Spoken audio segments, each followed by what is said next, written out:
Boa noite. Boa noite, bem-vindos.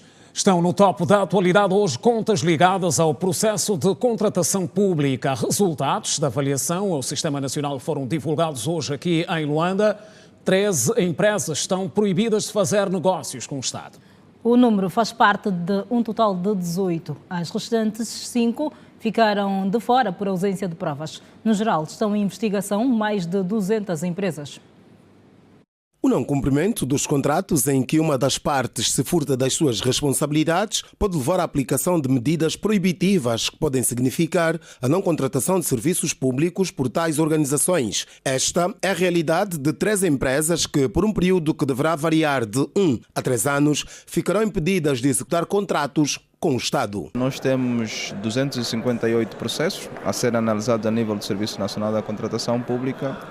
E sendo que destes 258, 18 já têm a decisão, sendo que temos 13 empresas nessa altura impedidas de contratar com o Estado, que vai num período de 1 até 3 anos. As outras 5 verificou-se que há insuficiência de factos, não configuram incumprimento contratuais e vão continuar a prestar o seu serviço ao Estado. Por agora estamos a olhar para o PIM, que é a construção, mas o nível de abordagem e análise é transversal a toda a tipologia de contratos sujeito ao âmbito de aplicação da mesma. Nesta quarta-feira, foi divulgado o relatório da avaliação ao Sistema de Compras Públicas de Angola, que aponta como uma das recomendações a redução da excessiva contratação simplificada. Segundo o coordenador regional do BAD, Banco Africano de Desenvolvimento para Aquisições Públicas, Amilcar Bilal, a adesão constante à contratação simplificada pode significar falta de planeamento. Como dissemos, a questão da contratação pública simplificada pode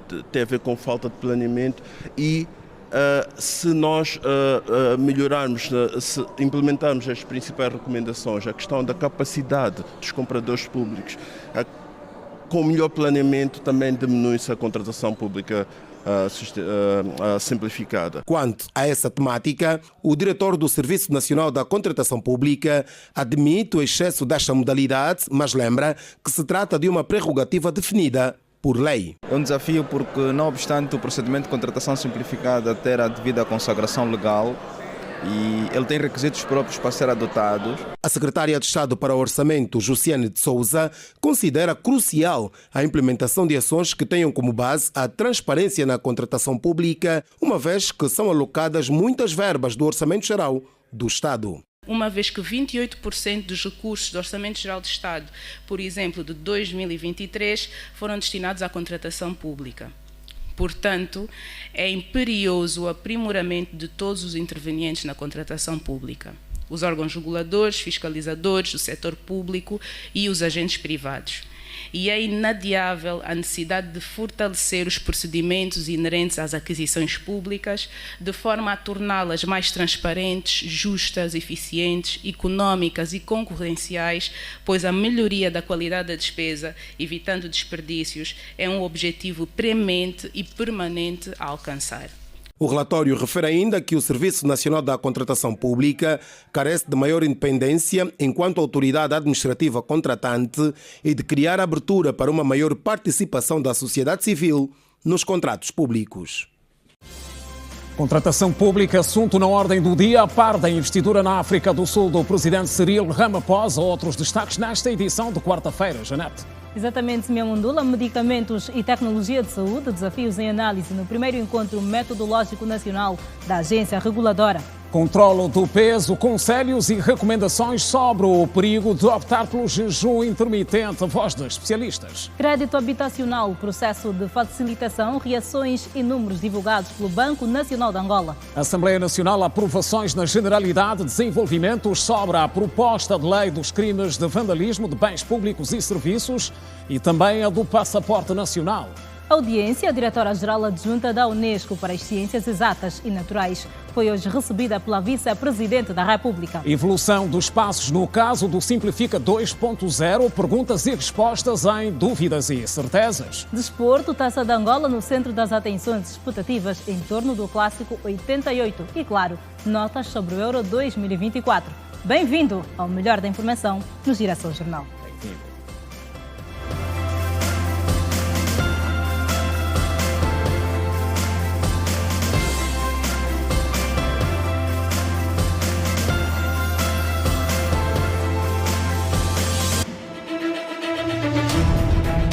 País do Futuro. Nossa ambição para os próximos 4 anos é a de descontinuar a utilização das centrais térmicas. Tome nota. 2024. 50 casos confirmados de tuberculose. Em 2024, você é mais exigente. Seria bom que se visse os preços. Vê a situação da água, porque aqui o povo está sofrendo. Nos ajudam, por favor. Confiante e assertivo nas escolhas que faz. Esse é um dos mais variados eventos. O concurso público para o efeito. Angola pretende também explorar ao abrigo dos acordos. Em 2024, a opção da verdade não muda. Esta é mais uma das casas abandonadas. Nós estamos atentos. Girassol Jornal. Único. Outra vez, boa noite. O Estado poupou mais de 15 mil milhões de kwanzas em 2023 com a contratação eletrónica, uma poupança de 47% relativamente à despesa nacional prevista. Os dados foram avançados pela Secretária de Estado para o Orçamento e Investimento Público, Junice de Souza, no discurso de abertura do workshop de divulgação dos resultados da avaliação do sistema de contratação pública. Em 2021, o Estado poupou com o recurso à plataforma 6,46 milhões de kwanzas. Portanto, são contas que vão dar a 11,83 mil milhões de kwanzas. Isto ainda aliadas a 2023. A contratação eletrónica permitiu uma poupança de 47%, o equivalente a 15,68 mil milhões de kwanzas. A contratação eletrónica permitiu ainda elaborar uma lista de fornecedores impedidos de contratar com o Estado. Outros assuntos em destaque no Girassol Jornal. Noite de impulsamento na África do Sul, mas é um dia marcado por aprovações na generalidade a nível do nosso país. Documentos importantes estiveram em discussão no Parlamento. Os deputados, Janete, aprovaram hoje na generalidade a proposta de lei que altera a lei do passaporte nacional, mas em aprovação esteve também, destaque no dia, a lei sobre o vandalismo dos bens públicos e serviços. Exatamente, as aprovações aconteceram durante a 6ª reunião plenária, que analisou outros importantes documentos. Os deputados aprovaram igualmente a proposta de lei que altera a lei do passaporte nacional, também na generalidade. Aprovada a ordem do dia, os deputados começaram por discutir na generalidade a proposta de alteração da lei do passaporte angolano e o regime de saída e entrada dos cidadãos nacionais. O passaporte diplomático não pode substituir baixos salários, não pode substituir menos subsídios. O passaporte diplomático não é para isso. E, portanto, nós teremos que ter consciência, e aqui há vários os colegas, todos têm acesso a todo tipo de informação, é só fazerem uma análise comparada com os outros países, para saber quem usa passaporte diplomático. Na lei anterior, os juízes e procuradores de todas as instâncias eram beneficiários do passaporte diplomático. Acontece que, com a aprovação da presente lei e agora a alteração, tal direito foi retirado aos magistrados da primeira e segunda instância.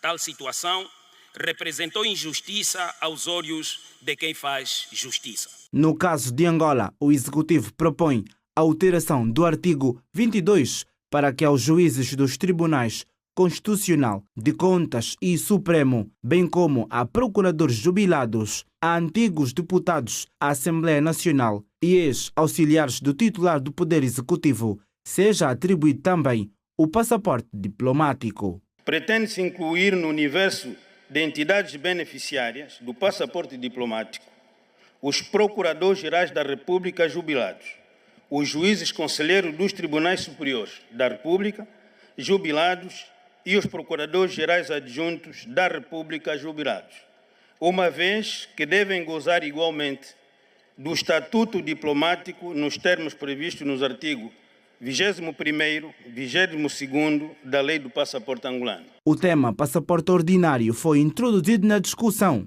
Embora não fizesse parte da ordem do dia, foi esclarecido pelo Executivo.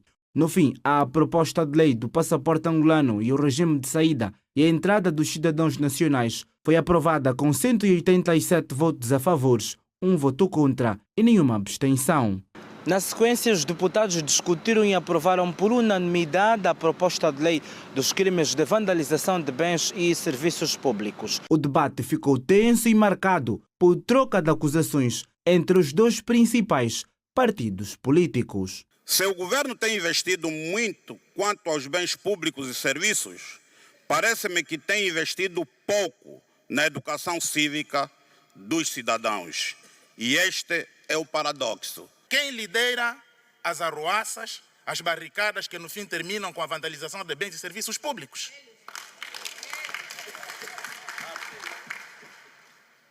Quem refugiou-se na sociedade civil para destilar o seu veneno a esta classe com o intuito de criar subversão à ordem pública e tirar dela aproveitamento político? Quem? Com estes questionamentos, excelências, fica fácil compreender que por detrás desta onda de crescimento de crimes de vandalismo de bens e serviços públicos pode estar a mão invisível dos suspeitas de sempre. Esta proposta de lei vai agora à discussão na especialidade para correção de eventuais erros de redação. Crédito Habitação, olhamos a seguir para os números dos primeiros meses do ano face à forte procura no mercado. Temos reações sobre o processo de facilitação, dado que o Banco Nacional de Angola disponibilizou no primeiro trimestre deste ano mais de 60 mil milhões de kwanzas.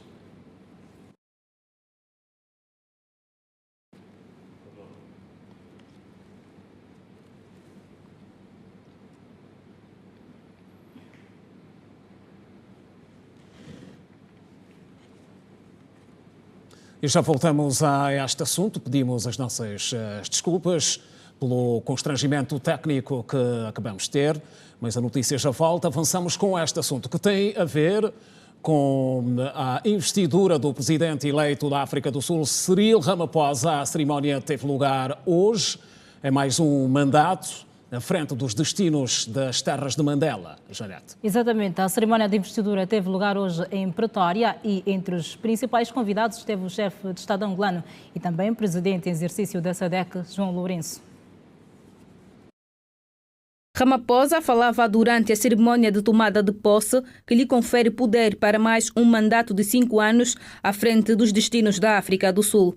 Na sede do poder político, o estadista assumiu o compromisso de ser um presidente para todos os sul-africanos, defender a Constituição e proteger a democracia, visando a realização do sonho de uma vida melhor para todos. A cerimônia que decorreu em Pretória contou com a presença do presidente angolano João Lourenço, enquanto o presidente em exercício da SADC e outros convidados. A cerimônia foi igualmente marcada pela presença de ex-chefes de Estado sul-africanos. Com o juramento feito, Cyril Ramaphosa considerou que se iniciou hoje uma nova fase com o governo de unidade nacional que resultou da coligação entre o Congresso Nacional Africano e 2 partidos da oposição, depois de a formação política à qual pertenceu Nelson Mandela ter perdido a maioria absoluta em 30 anos de história na liderança da nação arco-íris. Ramaphosa foi eleito com 283 votos na primeira sessão do Parlamento, com o apoio dos partidos da oposição Aliança Democrática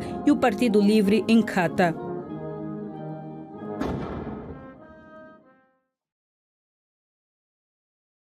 O presidente da República, que testemunhou a cerimónia de investidura do presidente Cyril Ramaphosa, já está em Angola. As imagens que vemos a seguir, ilustram o momento da chegada do chefe de Estado ao aeroporto internacional 4 de fevereiro.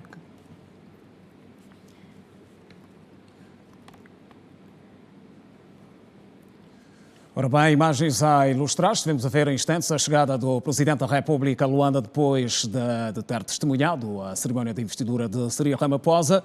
E é sobre o assunto que temos conversa a seguir em estúdios. Recebemos o Dr. Nelson Pereira de Sousa, professor em Relações Internacionais. Vai connosco olhar para este grande acontecimento que marcou o dia. Boa noite, professor. Bem-vindo. Muito boa noite. Estamos a falar de um grande acontecimento que marca o dia, investidura de Cyril Ramaphosa para o segundo mandato. Como é que se pode aliás, o que é que se pode esperar deste mandato, mais um de Cyril Ramaphosa? Bem, esperamos é que neste mandato possa dar continuidade a toda uma visão de consolidação da melhoria das condições de vida do povo sul-africano. Também podemos esperar que possa melhor haver diálogo com os outros partidos que lhe deram assento para que pudesse ser novamente indicado como Presidente da República em função da especificidade do parlamentar que é a política sul-africana, mas acima de tudo é responder às necessidades daquele povo, porque o povo sul-africano e principalmente o povo negro sul-africano continua ainda com bastantes dificuldades, já que as condições de vida no gueto, lá na África do Sul, são muito precárias. Situação que não se vê hoje em muitos países africanos. Mas esperamos que tenha a capacidade de melhorar aquilo que não fez no mandato e o compromisso que fez, que seria melhorar as condições de vida daquela população. Melhorar, corrigir o que não fez no mandato passado. Professor, a investidura é uma vitória no quadro das eleições que testemunhamos, que aconteceram como aconteceram, portanto é um grande desafio nestes 5 anos de Ramaphosa.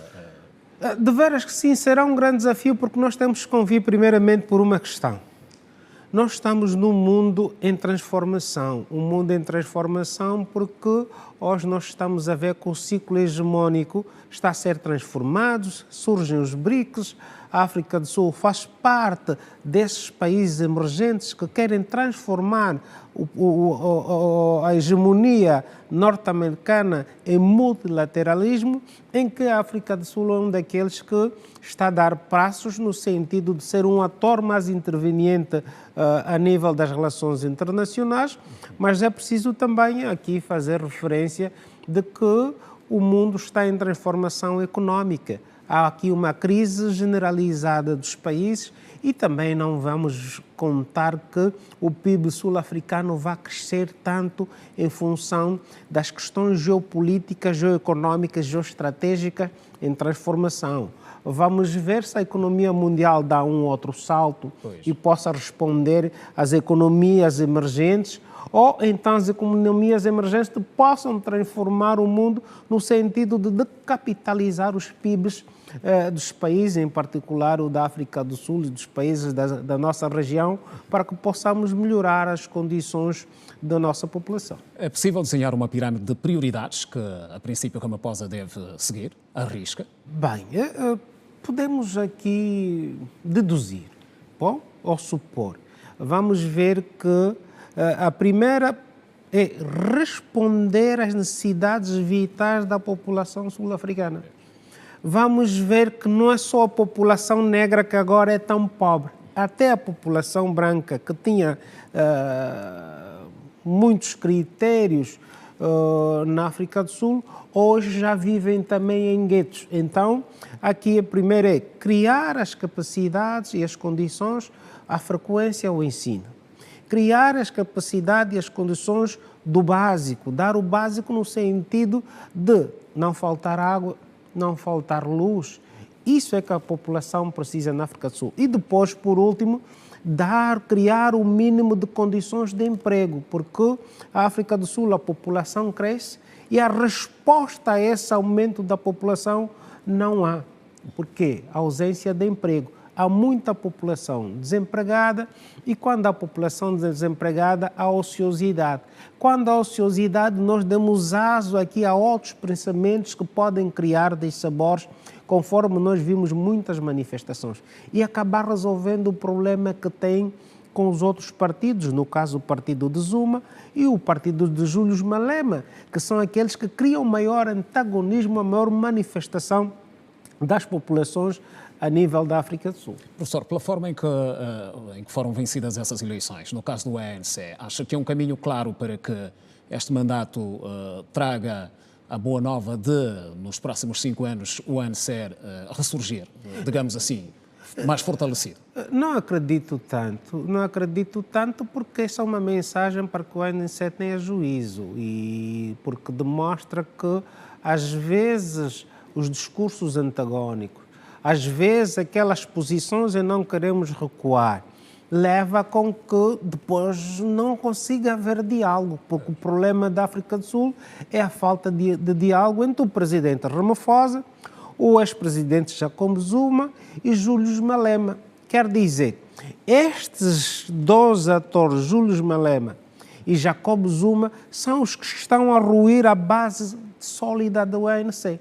Isso fará com que o ANC, se o presidente Ramaphosa não for capaz de responder às necessidades primárias da população sul-africana, não sobreviverá ao próximo pleito eleitoral e provavelmente passa à oposição. A ver, vamos, porque em política existe interesse. Não há princípios, estratégias que possam salvar o ANC desta... A melhor estratégia que se pode fazer é fazer políticas públicas que respondam à necessidade da população.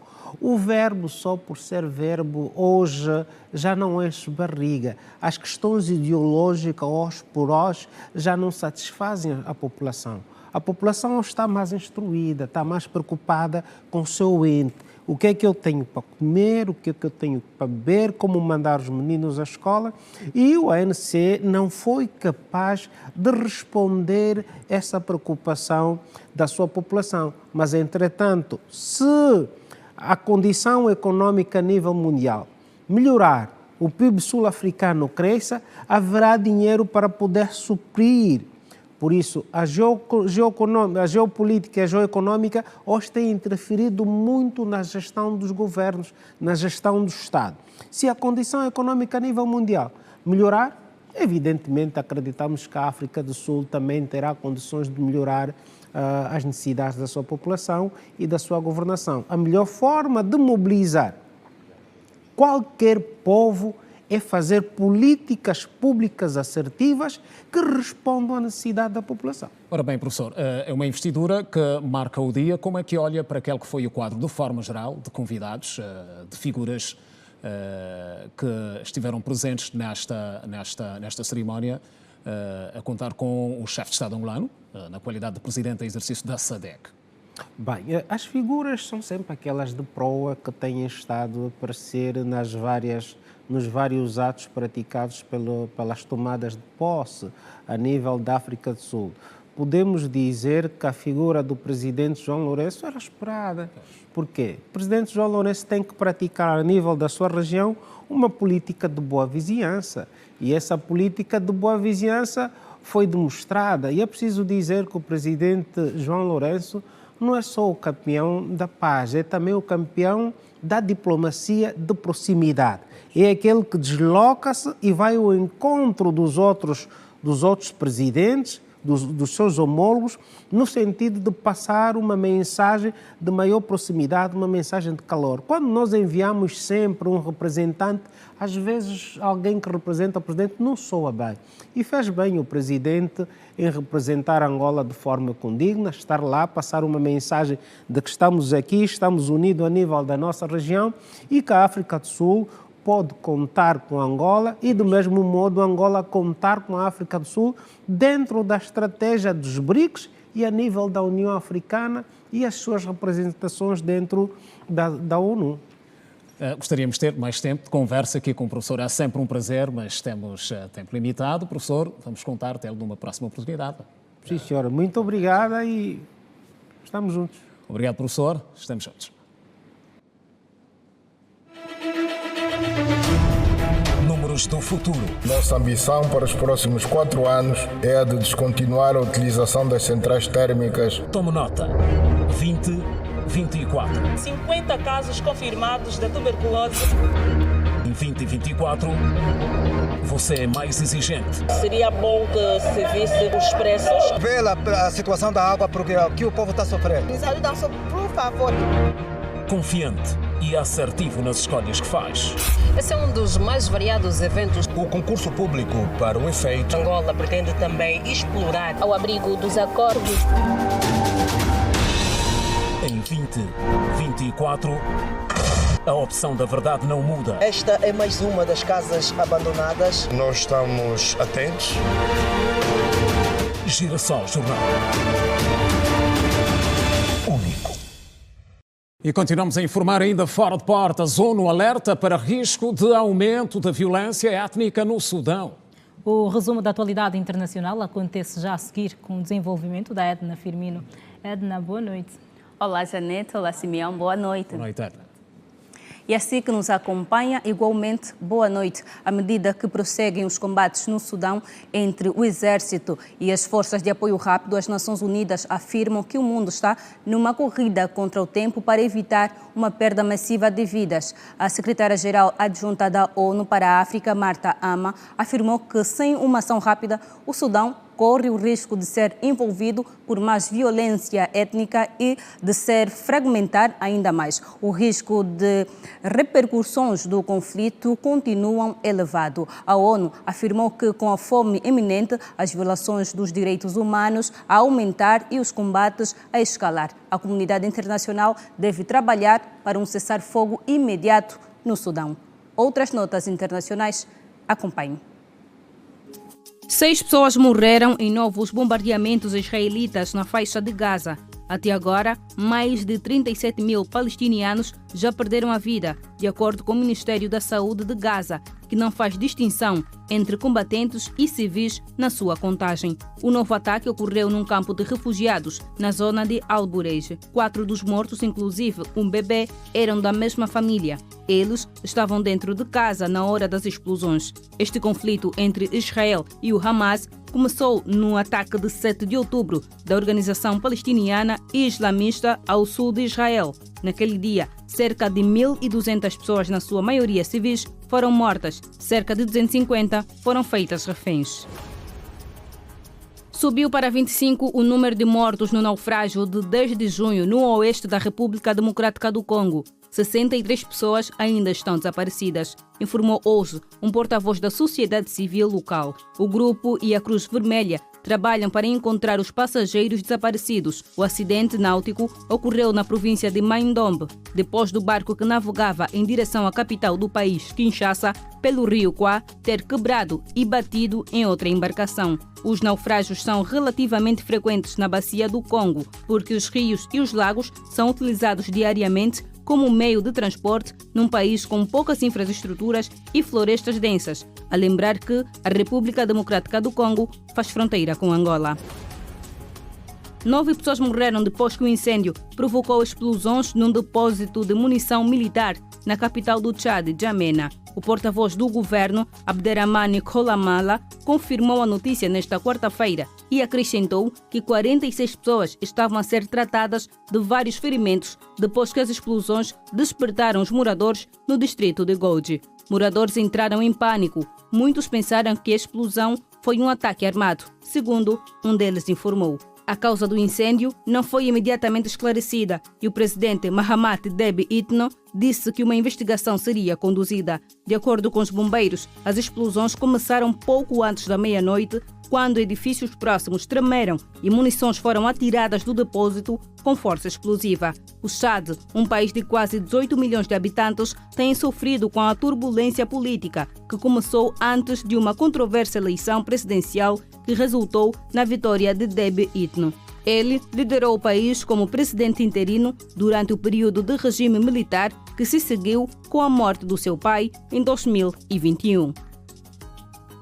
Está contada a atualidade internacional. Janete Simeão, boa noite. Continuação no ótimo jornal. Obrigada, Edna. Até a próxima. Com certeza. Estamos juntos. Boa noite, Edna. A diretora-geral adjunta da Unesco para as Ciências Exatas e Naturais foi recebida em audiência pela vice-presidente da República, Esperança da Costa. O encontro foi, entre outros assuntos, dominado por acertos relacionados à elevação de alguns locais históricos angolanos à categoria de Património Mundial da Humanidade. O processo de elevação das pinturas de Chitundulu, localizadas na província do Namibe, do Corredor do Lobito e do Cuito-Canaval, a Património Mundial da Humanidade, vão ser tema de debate na próxima reunião do Comitê de Património Cultural da Unesco. Os assuntos mereceram a atenção da vice-presidente da República, Esperança da Costa, que recebeu em audiência uma delegação da Unesco. Com as avaliações, Angola espera elevar outros locais históricos à categoria de Património Mundial da Humanidade. Nós temos exemplo do único elemento do património cultural mundial classificado, que é Mbanza Congo. Portanto, é uma experiência que os angolanos já puderam vivenciar diretamente. A diretora-geral adjunta para as Ciências Naturais da Unesco, Lídia Brito, reafirmou o compromisso da instituição em continuar a ajudar o governo angolano na preservação da biodiversidade. Angola está de parabéns, o governo angolano, de ter passado de 6% de áreas de conservação do país para 12% do país em áreas de conservação. Agora, o que nós vamos fazer é dar apoio técnico ao governo de Angola para que essas áreas nacionais de conservação possam ser designadas como áreas de conservação da Unesco. Por sua vez, a ministra da Educação, que também fez parte deste encontro, ressaltou a importância da parceria com a Unesco. Temos já programas que têm sido desenvolvidos com a consultoria e apoio técnico da Unesco. Nós estamos, por exemplo, a fazer a revisão curricular dos nossos materiais do ensino primário, começamos pelo ensino primário, com o apoio exatamente do Bureau Internacional da Educação, que é um departamento importante da Unesco. Depois da conclusão do Centro Histórico de Mbanza Congo na lista do Património Mundial da Unesco, o executivo angolano, através do Ministério da Cultura, tem as baterias apontadas para os processos do Corredor do Kwanza, das pinturas rupestres de Chitundu-Ulu e do Memorial da Batalha do Cuito-Cuanavale. São as notícias no Girassol Jornal, edição de quarta-feira. Em destaque ainda nesta edição, perguntas e respostas. No caso do processo, tem a ver com o Simplifica 2.0. Evolução em reflexões. E ainda números relativos ao processo de facilitação de crédito à habitação. É para ver depois do intervalo. Não saia daí. Até já. Até já.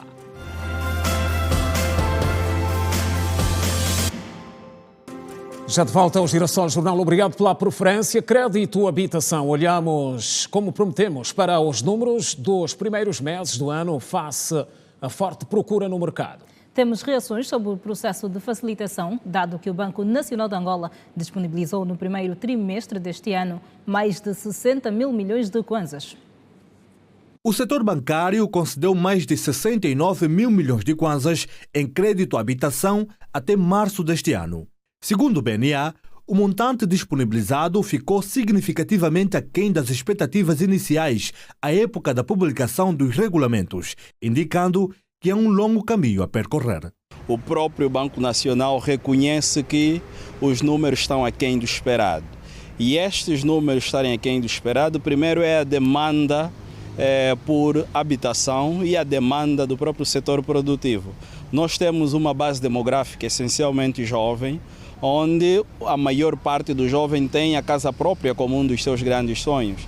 E na medida em que essa base demográfica vai alargando, quer dizer que o número de necessidade e a demanda por habitação vai crescendo. O Banco Nacional de Angola está empenhado em melhorar o acesso ao crédito, implementando medidas regulamentares e operacionais mais eficazes para tornar mais viável o objetivo de alcançar a casa própria. Por exemplo, o aviso 09/2022 do próprio BNA traz um conjunto de facilidades para que mais pessoas tenham acesso ao crédito, porque nós sabemos que a burocracia é um dos grandes handicaps dos clientes quando vão, ou dos cidadãos quando vão aos bancos. Mas há aqui que se ter em conta que, não obstante deste aviso vir trazer um conjunto de facilidades, ainda há reivindicações, ainda há uma boa camada da juventude e cidadãos no geral a reclamarem que falta alguma transparência no que a cedência de créditos diz respeito. Portanto, há necessidade de afinarmos os mecanismos para que todo e qualquer cidadão, desde que tenha os riscos acautelados, bem como as garantias de reembolso, esteja em condições de também usufruir deste crédito. Em 2022, o governo aprovou um tipo de crédito habitacional de até 100 milhões de kwanzas, administrado por bancos comerciais com um prazo máximo de 25 anos de maturidade. No entanto, muitos jovens ainda não conseguiram beneficiar dessas oportunidades. quem ia manusear esse investimento eram os bancos. E os cidadãos diretamente dirigiam-se para os bancos, tendo em conta a sua capacidade salarial, podiam muito bem recorrer aos créditos. É uma medida interessante, mas o que tem falhado é a execução, porque não tem sido uma estratégia generalizada, ou seja, infelizmente poucos jovens beneficiaram-se ou beneficiam-se desse tipo de estratégia. A província do Mochico ganhou hoje novas infraestruturas sociais, entre elas um centro médico. A inauguração coube ao Ministro do Interior, Eugênio Laborinho. O Ministério do Interior no Mochico conta a partir de hoje com novas infraestruturas, como o Centro Prisional localizado no Boma, Centro Médico de Saúde, Delegação Provincial do SIC e o Comando de Serviço Proteção Civil e Bombeiros, inaugurado pelo titular da pasta, Eugênio Laborinho. Como vê, nós vimos numa jornada ontem, saído da Lunda Sul, inauguramos várias instalações e também, na sequência, nesta viagem de 48 horas à região leste, inaugurar, no âmbito do 45º aniversário do Ministério do Interior, essas infraestruturas já guardaram algum tempo e foram se degradando, então havia toda a necessidade de fazer uma roupagem e não fazendo então a sua inauguração oficialmente. Como vê, inauguramos a cadeia do Boma, uma cadeia que vai albergar mais de 800 reclusos. Está lá, como viram, testemunharam hoje esse ato. É uma cadeia muito importante, vai jogar um papel para que de facto haja algum descongestionamento da prisão aqui no Luena e também das outras províncias. Há províncias que têm excesso de lotação e vamos também tentar descongestionar algumas cadeias e alojar aqui na província do Mochico. As novas instalações prisional compõem serviços especializados, como escola, posto médico, dormitórios, entre outros, com capacidade para 816 reclusos. De facto, nós hoje iremos inaugurar a cadeia, o estabelecimento penitenciário do Boma. É um estabelecimento que terá capacidade, ou tem a capacidade de 816 reclusos. Em princípio, só virão cá reclusos condenados. Estes que, normalmente, de acordo com as nossas normas, são incorporados no trabalho socialmente útil. Aos olhos de quem acompanhou a execução do projeto, que hoje está na realidade, manifesta sentimentos de alegria. Nós, o povo do Boma, estamos contentes. A mensagem que deixo é que os nossos serviços que pertencem ao Estado, que se aproximem muito com a comunidade. Porque é a comunidade que vive e conhece bem essa localidade, o Boma é uma área muito extensa. Pelos vistos que estão a ver, acho que abrange 46 km². Então, razão pela qual que os serviços estejam aproximados conosco, para que de tudo que eles vivem ocorra, nós também podemos ajudar. O ganho destas infraestruturas visa minimizar o acolhimento e seguramento da corporação na província. A contrafação de medicamentos e a necessidade de maior rigor no processo de fiscalização do mercado farmacêutico, entre outros temas, estão em análise aqui em Luanda. E é na senda do primeiro encontro metodológico nacional da agência reguladora que teve início hoje aqui em Luanda. O encontro está igualmente focado nas perspectivas. As questões relacionadas com a compra, distribuição e inspeção dos medicamentos continuam a ser uma enorme dor de cabeça para o Ministério da Saúde. Os conflitos de atribuição inspectiva às farmácias são os assuntos mais atendidos no gabinete jurídico do Ministério da Saúde, segundo o chefe de departamento da instituição, Walter Ventrier. A questão de, muitas vezes, os particulares serem atuados em questões respectivas por outros órgãos que também desempenham a função respectiva no setor farmacêutico, e às vezes isso cria uma confusão na mente dos particulares, qual dos entes estatais é realmente o competente para proceder àquela inspeção e também aplicar as possíveis sanções. O Estatuto da Armed estabelece que a Armed participa neste processo de regulamentação dos preços, e acredito que já deve estar um trabalho em curso nesse sentido. Começou já há algum tempo e acreditamos que com o impulso da Armed e esse evento vai dar uma outra dinâmica para que essa temática tenha uma conclusão oportuna. Apesar destes conflitos, o diretor interino da Agência Reguladora de Medicamentos e Tecnologias de Saúde, Pombal Mayembe, avançou que tem por esta altura mais de 100 solicitações para a abertura de farmácias. Um pouco mais de 2.000 farmácias a nível do país. Por aí 100, 150 que estão a ser processados. A contrafação é um problema econômico. E é da responsabilidade das entidades tais como o SIC. O SIC faz parte do Ministério do Interior. A ANIESA tem trabalhado também nisto. E a contrafação não é só para medicamentos, tem para outros produtos também. Mas nós podemos encontrar no medicamento falsificado prospecto muito pequeno. Pequeno significa que só o tamanho do prospecto já não corresponde com aquilo que foi definido pela indústria farmacêutica. A letra em si também tem a sua, seus parâmetros. Se for tamanho 11 ou 12, que é o comum que nós conhecemos, mesmo para trabalhos científicos, nós vamos encontrar uma letra muito pequena que a olho nu não conseguimos ler. Os antipalúdicos são os fármacos mais adulterados encontrados em farmácias. A falsificação acontece sobretudo na periferia de Luanda. Existem zonas críticas como, por exemplo, o Palanca, o Kikolo, e uma boa parte da periferia da cidade. E o mais preocupante aqui são as farmácias clandestinas. Essas sim, para além de não terem licenciamento, não têm condições de funcionabilidade, mas exercem atividade. Por isso é que aí existir a necessidade de um reforço inspectivo entre a ANIESA e a ARMED. A competência das instituições inspectivas do Estado ao setor farmacêutico marcou o primeiro dia do Encontro Nacional da Agência Reguladora de Medicamentos e Tecnologias de Saúde, ARMED, consolidando a ideia do muito que ainda há por fazer na área das farmácias. E continuamos a falar de saúde. As atenções passam igualmente hoje pelo Dia Mundial de Consciencialização sobre a doença falciforme, o 19 de junho. Pelo mundo, segundo estimativas da OMS, há cada vez mais registro de novos casos. E Angola não está fora do quadro. No meio social, defende-se a necessidade de mais informação clara sobre a doença. Maria Joaquina é tia de um menino de 8 anos, drepanocite. A família tomou conhecimento da patologia aos 6 meses de vida do rapaz. Com a inauguração do Hospital Hematológico, Joaquina decidiu, há um ano, tirar o pequeno da província do Kwanza Sul e trazê-lo para Luanda, de formas a ter melhor acompanhamento. Meu sobrinho é do tipo SS.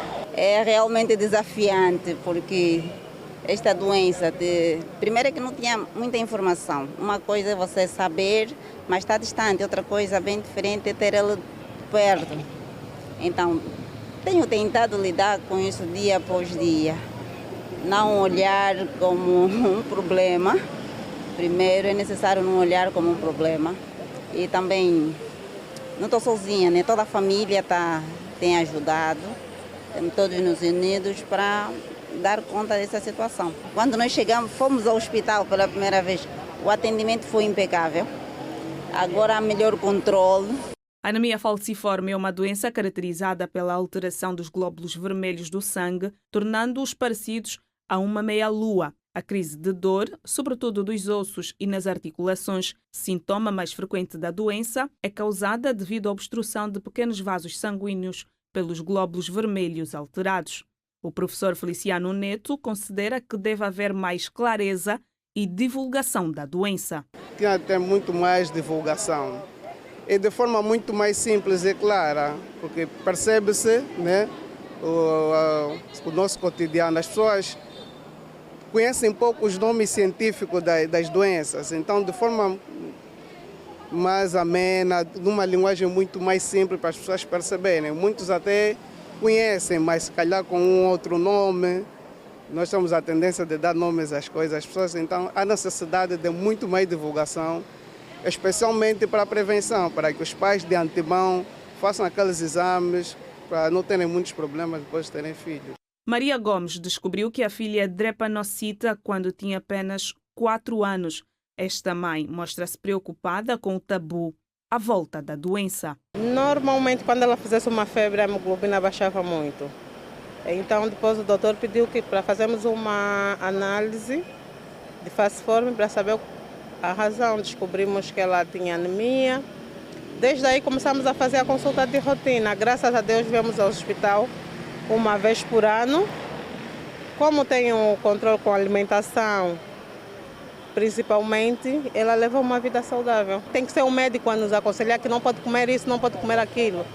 Por exemplo, o médico da minha filha diz que o ferro que nós não podemos dar a ela é de medicamentos e não de alimentação. E tem muitos pais que dizem que uma criança depressívica não pode comer feijão, não pode comer quizaca, e isso tudo é mentira. Porque até no CADA eles oferecem sopa de feijão. A anemia falciforme é detectada através do teste do pezinho nas primeiras 48 horas de vida, sendo complementado com o exame eletroforese de hemoglobina. O jejum intermitente ganha nos dias de hoje e, por vários motivos, cada vez mais espaço na rotina da maioria das famílias. E temos alertas de especialistas sobre o perigo desta prática, que, como disse o Simeão, ganha cada vez mais espaço no seio das famílias. Veja na reportagem da Vinícia Mateus. Passar longos períodos sem comer para perder peso não é novidade, mas uma técnica tem ganhado popularidade e conquistado nos últimos anos muitos adeptos: o jejum intermitente.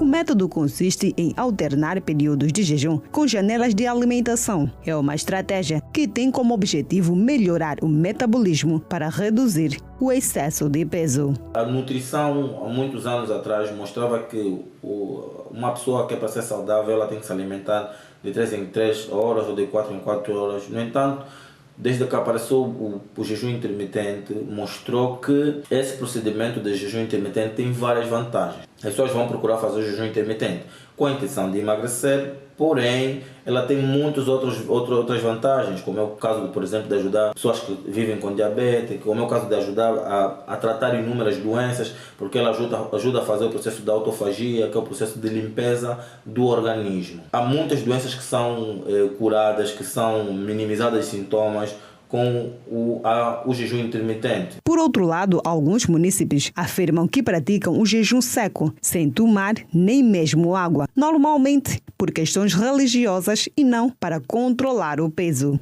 Já fiz jejum quando não fazia parte de uma determinada religião. Aquilo foi praticamente durante uma semana, mas uma semana com tempos assim determinados. Tipo, começávamos das 20 até mais ou menos às 7. Já fiz jejum. Quanto à dieta, eu fiz quando precisei reduzir alguns quilos. Fiz alguma dieta, mudei hábitos alimentícios. Nunca fiz dieta, mas já tenho feito jejum. Normalmente, quando tenho algum objetivo e não só, recorro à prática do jejum. Normalmente tenho feito jejum de 12 horas, independentemente do trabalho em questão. Para quem pratica o jejum intermitente ou seco, o especialista recomenda consumir alimentos leves depois de terminado o período de abstenção. A pessoa deve procurar consumir alimentos não muito pesados. Você vai começar primeiro ingerindo líquidos como água, chás ou cafés, que é para preparar o organismo, o sistema digestório. Depois vai ingerindo quantidades de alimentos relativamente pequenas. Por exemplo, uma sopa, pode consumir uma sopa, mas dizem que se não seja uma sopa muito pesada, pode consumir alimentos de preferência líquidos, uma sopa de mocotó, uma sopa de peixe de galinhas, vai ajudar nesse processo. Após o jejum intermitente, a pessoa entra num processo de low carboidratos, ou seja, uma dieta baixa em carboidratos, não consumir muito açúcar. A falta de informação e o baixo rendimento das famílias, em alguns casos, são fatores apontados entre os que impedem a aquisição de seguros por parte de alguns agregados.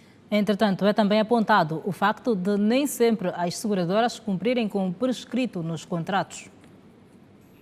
Um seguro de vida básico custa pelo menos 1 milhão de kwanzas por ano. Os custos dos seguros em Angola estão entre os mais altos do mundo. O diretor da Agência Angolana de Regulação e Supervisão de Seguros disse que a falta de informação e os baixos rendimentos familiares têm impedido muitas pessoas de adquirir seguros. O baixo rendimento das famílias e, infelizmente, elevada inflação corrói o poder de compra daqueles rendimentos, acaba por, de que maneira, restringir a velocidade com que as famílias e as empresas hão de dirigir-se às empresas de seguros por solicitar aqueles produtos de seguros. E é nesta senda que, inclusive, a Arseg, ao nível da reforma legislativa que tem vindo a acontecer no setor, introduziu na nova lei da atividade seguradora o aspecto do microseguro, que acaba por ser uma solução mais ajustada de um produto de seguro, mais adaptada ao rendimento e à realidade das famílias angolanas e das empresas. E num país onde os custos são elevados, em que o seguro obrigatório de responsabilidade civil automóvel tem um custo médio anual de 30 mil kwanzas, as reguladoras nem sempre cumprem os termos do contrato em caso de acidente. A Arseg, de facto, tem conhecimento das inúmeras queixas que tem vindo a receber ao nível daquilo que tem a ver com o seguro automóvel. Tanto que foi nesta senda que o Conselho de Administração da Arseg, muito recentemente, constituiu uma nova direção, um novo departamento ao nível da Arseg, denominado Departamento de Conduta de Mercado e Tratamento de Reclamações, de formas a que seja feito um acompanhamento minucioso de todas as reclamações que são apresentadas às empresas de seguros, bem como aquelas que são apresentadas diretamente à Arseg, de formas a que a relação cliente-seguradora seja mais cômoda e viável e que todas as inquietações, reclamações sejam resolvidas da forma mais célere e possível. Apesar dos desafios, o setor regulador tem apresentado um crescimento significativo, com um lucro de mais de 100 mil milhões de kwanzas apenas no primeiro trimestre deste ano, de acordo com a Arseg. Apenas no primeiro trimestre do ano de 2024 já vamos a pouco mais de 109 mil milhões de kwanzas, ou seja, um marco histórico, pois pela primeira vez desde que há registro na atividade seguradora, começamos o ano já com 3 dígitos. Se analisarmos aquilo que tem que ver com a produção ou a contribuição das empresas de seguros para a produção de toda a riqueza nacional em Angola, chegamos à conclusão de que o setor segurador contribui, infelizmente, ainda com pouco menos de 1% do PIB. O mercado de seguros em Angola é regulado pela Agência Angolana de Regulação e Supervisão de Seguros, que recentemente estabeleceu um novo departamento dedicado ao tratamento de reclamações dos segurados. O setor conta atualmente com 21 operadoras ativas. Acertos sobre o estado de execução das obras da barragem de Caculo-Cabaça no Kwanza Norte tiveram lugar hoje na China, onde se encontra o Ministro da Energia e Águas, João Batista Borges. Os acertos aconteceram à margem do 15º Fórum de Exposição de Investimento e Construção de Infraestruturas.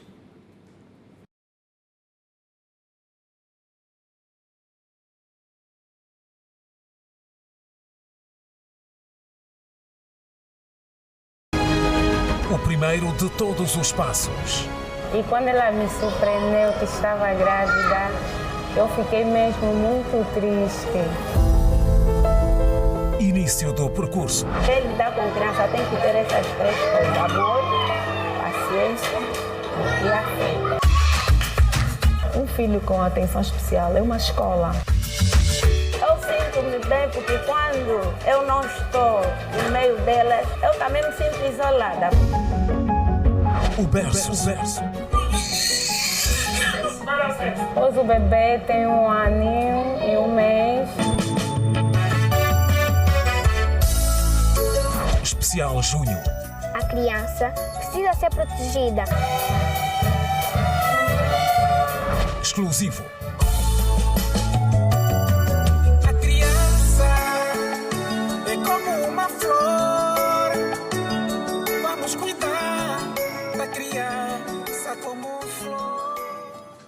Pois junho, mês dedicado à criança. Ao longo do mês nós temos o berço com reportagens especiais e pedimos mais uma vez aqui as nossas sinceras desculpas pelo facto de não termos conseguido reproduzir para os caros telespectadores o conteúdo que tinha a ver com a jornada que o Ministro da Energia e Águas cumpre na China, onde aconteceram acertos que envolvem as obras de execução, portanto, da barragem de Gaculu-Cabaça no Kwanza Norte. É uma notícia que ainda prometemos aos nossos telespectadores ao longo desta edição do Girassol Jornal, caso o tempo nos permita. Por enquanto, Janete, mais um intervalo, pausa na informação.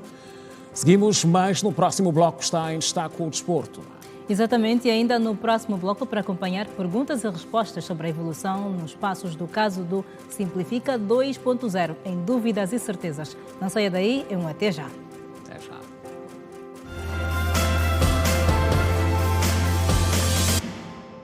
E já de volta, olhamos então para o essencial sobre o desporto. E quem traz as novidades é o Anselmo Gaspar. Anselmo, boa noite. Boa noite, Janete. Cá estou, Simeão Mundula. Boa noite. Olá, caríssimo telespectador. Vamos começar com o futebol local. Dizer que o Petro de Luanda está na final da Taça de Angola após conseguir vencer o rival 1º de agosto nas meias finais. O Petro de Luanda está mais próximo de fazer a dobradinha após vencer o 1º de agosto nas meias finais da Taça de Angola por 2-1. Os primeiros 15 minutos só davam Petro, com o 1º de agosto a ameaçar poucas vezes a baliza tricolor. Aos 20 minutos, após um erro de Hugo Marques, os militares tiveram uma grande oportunidade desperdiçada pelo avançado Melono Dalla, que bateu para cima da baliza. Depois de uma boa persistência, aos 25 minutos, o mesmo avançado, num frente a frente com Hugo Marques, conseguiu avistar a baliza e, na tentativa de corte, Inácio Miguel colocou a bola na própria baliza. Estava feito 1-0. Aos 37 minutos, o defesa Quinito tinha a cabeça afinada e repousa a igualdade no placar. Não tardou, aos 40 minutos, outro defesa, Pedro Pinto, no segmento de um lance de bola parada, também com a cabeça rapada, fez a remontada. Ao intervalo, 2-1 registava o placar no 11 de novembro a favor dos tricolores. Quem reentrou com mais ânimo foi o Petro de Luanda com vários ataques. Aos 70 minutos, o combinado militar teve a grande oportunidade de empatar, mas mandaram a bola para cima da baliza do Hugo Marques. O resultado permaneceu 2-1 até o final. Vitória saborosa para o Petro, que conseguiu uma vaga na final, e Alexandre Santos vai deixar o clube provando o arroz salgado. É verdade, é sobre este jogo que vamos falar agora com o nosso comentador da casa, Aniceto Muquinto. Boa noite, bem-vindo ao Girassol Jornal. Boa noite, Anselmo Gaspar. Boa noite a si, telespectador. O que dizer do Clássico 88 que aconteceu no estádio 11 de novembro? Olha, de facto acabou por ser um bom jogo. Superou aquilo que foram as nossas expectativas. Esperávamos por um jogo onde o Petro, de alguma parte, viesse a dominar na íntegra o jogo, o que acabou por não acontecer, apesar de ter vencido o jogo. Foi um jogo com dois bons momentos. A primeira parte, onde coube a iniciativa do jogo ao Petro de Luanda pela qualidade dos seus jogadores e pelo facto de ser o campeão em título, entrou arrogante para o jogo, assumiu as rédeas do jogo, mas foi o 1º de agosto que, contra a corrente do jogo no minuto 25, acabou por fazer o primeiro golo. Vimos também um 1º de agosto meio incerteiro, ineficaz nas suas finalizações. Ineficaz por conta da forma como o próprio Petro Luanda abordou o jogo. Um Alexandre Santos que, a partida, entrou com alguns receios e, por conta disso, entrou com 3 centrais. Demonstrou, de alguma forma, algum respeito pelo adversário, sabia que não era importante não deixar a descoberta a sua defesa, porque o 1º de agosto tinha jogadores muito rápidos que a qualquer altura podiam chegar com alguma qualidade à baliza. E foi justamente isso que aconteceu no minuto 25, quando tivemos o primeiro golo. Mas eu penso que foi dali, depois do Petro Luanda ter sofrido o golo, que mostrou claramente que era superior ao 1º de agosto, não se fez rogado, não baixou a guarda, investiu muito no ataque e, envolvido 12 minutos, conseguiu o golo do empate e o golo da cambalhota 2 minutos depois. Teremos aí uma final, Petro de Luanda, Bravos de Maqui. O que dizer que podemos esperar desta final? Bem, penso que tem-se dito que as finais não são para ser jogadas, sim, mas sim para serem ganhas. Tem o mérito Bravos do Maquis por ter chegado a esta final, teve inclusive a sorte de fazer todos os jogos em sua casa e mais uma vez acabou por vencer em seu próprio habitat o Interclube, que acabou por ser também um digno vencido, apesar dos 2-0, mas por aquilo que fomos acompanhando, esses 2-0 surgem por inerência mesmo da forma como o próprio Interclube também investiu no seu ataque em busca do golo da igualdade. Agora, vamos aguardar que esta final seja bem jogada. Pena é ser num tapete sintético e sem condições na Lunda Sul. O ideal teria sido mesmo se realizar esse jogo no maior estádio que temos de futebol, que é o estádio 11 de novembro. Que vença o melhor e que o melhor seja o futebol. Uma nota a realçar: o facto do Bravos do Maquis ter chegado a esta final com o Petro Luanda, automaticamente já está apurado para as Afrotaças. Competições africanas. Exatamente. Bom, obrigado, Aniceto Muquinto, pela sua análise aqui no Girassol Jornal. Contamos consigo nos próximos passos informativos. E vamos seguir com o handball, dizer que a Seleção Nacional Feminina, em sub-20, perdeu na estreia no Mundial que está a ser disputado na Macedónia do Norte. O combinado nacional começou com o pé esquerdo no Mundial Júnior Feminino de Handball, ao perder no primeiro duelo frente à seleção da Islândia por 19-24. A primeira parte foi bastante equilibrada. As angolanas pareciam extremamente concentradas a tirar proveito dos erros das adversárias. Ao intervalo, o placar estava igualado a 9 golos. Na segunda metade, a seleção nacional estava a tomar conta da partida, conseguindo abrir vantagem sempre de 2 golos e procurando se distanciar das adversárias. Aos 22 minutos, a seleção da Islândia voltou a empatar a partida, deixando o placar em 18-18. Foi necessário mais foco e concentração, pois a Islândia conseguiu desempatar o duelo e assumir o placar, conseguindo uma vantagem de 3 tentos a 2 minutos para terminar a partida. Resultado final, com uma vantagem gorda de 5 golos, 19-24, vitória da Islândia. A seleção nacional volta a entrar em ação nesta sexta-feira, às 11h15, e será frente aos Estados Unidos da América. É verdade, sobre o desporto por hoje é tudo. A bola é passada para a Janete e o Simeão. Eu prometo voltar amanhã com mais novidades. Até amanhã, Anselmo. Vamos juntos. Até amanhã, Anselmo. E fechamos com perguntas e respostas que marcam hoje o quadro Dúvidas e Certezas. Novas reflexões em torno do Simplifica 2.0. Às quantas vamos em relação ao processo de eliminação do excesso de burocracia na administração pública, passos dados, melhorias alcançadas e mais. É com Alberto Capitão.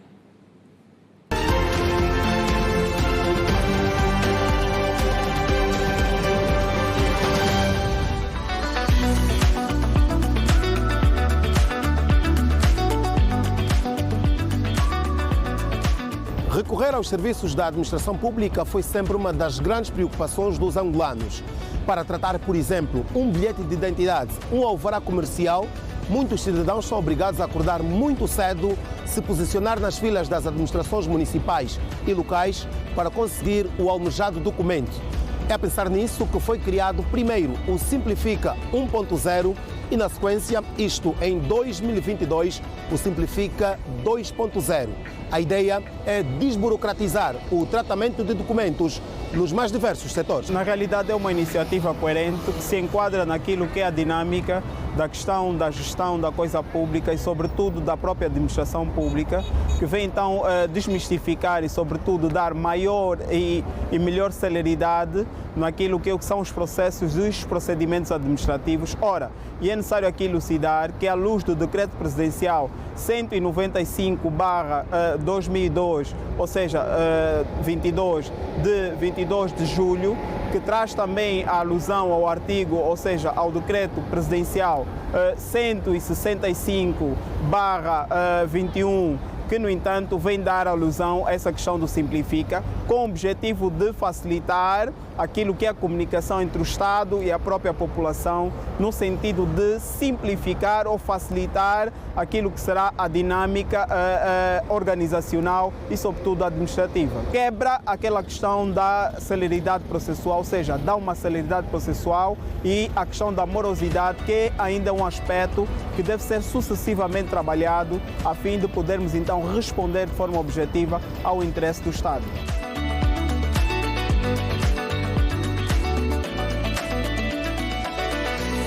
O projeto Simplifica 2.0 está a funcionar desde 2022.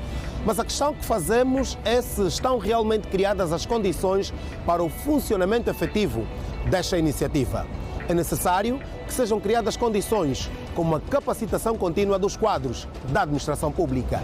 É uma simplificação no procedimento, mas chamo aqui a atenção à necessidade de se criarem condições sucessivas a partir do Estado para responder. Não basta retirar alguns documentos ou alguns procedimentos, mas também melhorar a qualidade na prestação de serviço, mormente, criação de condições para se aferir essa questão e também melhorar a questão do treinamento, porque adotando-se outras formas de atuar, deve-se também fazer esse paralelismo, criação de condições materiais e depois a questão da formação para que se possa então cumprir cabalmente aquilo que é o objetivo da criação do Simplifica.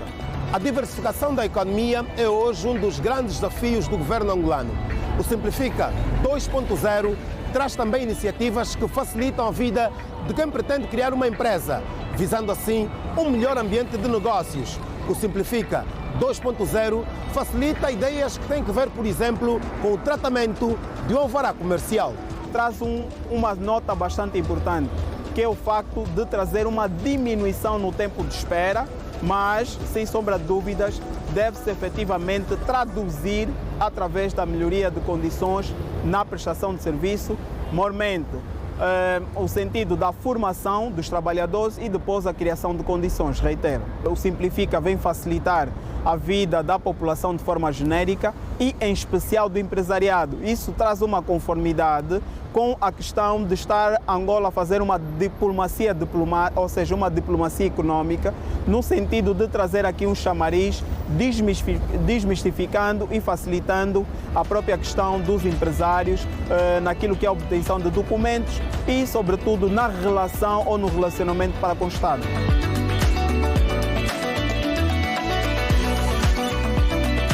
E desta forma estamos a fechar mais uma edição da rubrica Dúvidas e Certezas. Na edição de hoje olhamos para as vantagens, para as dúvidas e para as certezas do Simplifica 2.0, um projeto implementado em 2022 pelo governo angolano. O grande objetivo é desburocratizar os serviços da administração pública. Voltamos na próxima edição.